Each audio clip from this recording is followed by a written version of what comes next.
My dear friends, कुछ दिन पहले ही तुर्किया में एक ऐसा दर्दनाक किस्म का ज़लज़ला यानी अर्थक्वेक आया और उसके बाद से अब तक मुसलसल ऐसे दर्दनाक मंज़र सोशल मीडिया पर सामने आ रहे हैं जिनको बयान करने की मुझ में तो हिम्मत नहीं। लेकिन क्या आप जानते हैं कि कई कंट्रीज़ ऐसी हैं कि जिनके ऊपर एक ऐसा ख़तरा मंडला रहा है कि जिससे होने वाले जानी और माली नुकसान का जो अंदाज़ा लगाया जा रहा है वो तुर्किया में आने वाले ज़लज़ले में होने वाले नुकसान से कई गुना ज़्यादा है। और इनमें सबसे ज़्यादा ख़तरा जिन कंट्रीज़ को है, इनमें पाकिस्तान, इंडिया, चीन और पेरू सबसे ज़्यादा ख़तरे में हैं। और इन ममालिक को ये ख़तरा किसी दुश्मन मुल्क से नहीं बल्कि इन्हीं ममालिक की अपनी हदूद में पाए जाने वाले ग्लेशियर से है। कई मील तक फैले हुए बर्फ़ के ये बड़े बड़े टुकड़े जो पहाड़ों का मंजर पेश करते हैं, इन्हें ग्लेशियर्स कहा जाता है।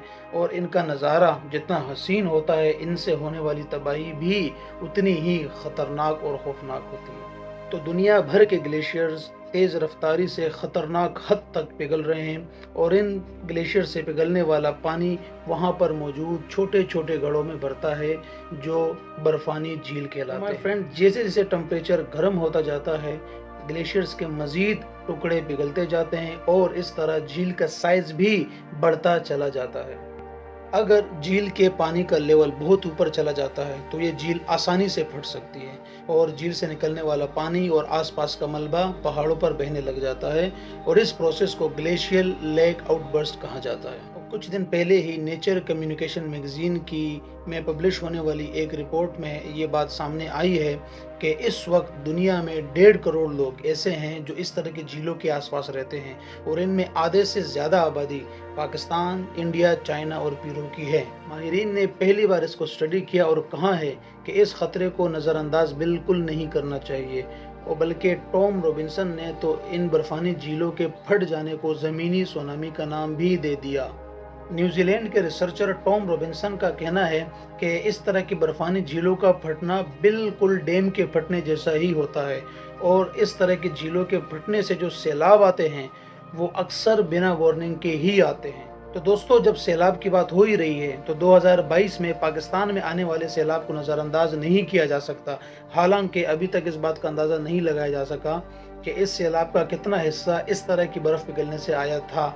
लेकिन इस मुल्क को ग्लेशियर्स का घर भी कहा जाता है और दूसरी जगहों की निस्बत यहाँ ग्लेशियर्स की तादाद बहुत ज़्यादा है। सिर्फ गिलगित बल्तिस्तान में 2022 में बर्फानी झील फटने के तकरीबन 16 वाक़यात हुए जो पिछले सालों के मुकाबले 3 से 4 गुना ज़्यादा है। एक और स्टडी भी की गई जिसके मुताबिक अगर ग्लोबल वार्मिंग पर फौरी तौर पर कंट्रोल नहीं किया गया तो दुनिया में जितने भी ग्लेशियर्स हैं उनमें से आधे 2050 तक पिघल जाएंगे।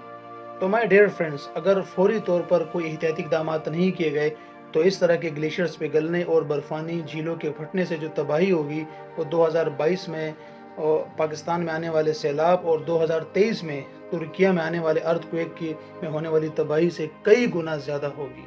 तो दुआ करता हूँ कि जो ज़िम्मेदारान हैं इस तरह के फ़ैसलों के करने के लिए वो मज़ीद कोई तबाही होने से पहले वक्त पर अपनी ज़िम्मेदारियाँ पूरी कर लें और इन 1.5 करोड़ लोगों की ज़िंदगी का रिस्क ना लें। और हाँ, ग्लोबल वार्मिंग को कंट्रोल करने में आप और मैं भी अपना अपना रोल प्ले कर सकते हैं, अपने आमाल को बेहतर करके, प्लास्टिक जैसी चीज़ों को जलाने से बाज रहकर और जितना हो सके दरख्त लगाकर। तो अली ज़ैब खान को इजाज़त दीजिएगा। अपने इर्द गिर्द के लोगों का और अपने इर्द गिर्द के जानवरों का भी बहुत ज़्यादा ख्याल रखिएगा। अल्लाह हाफ़िज़।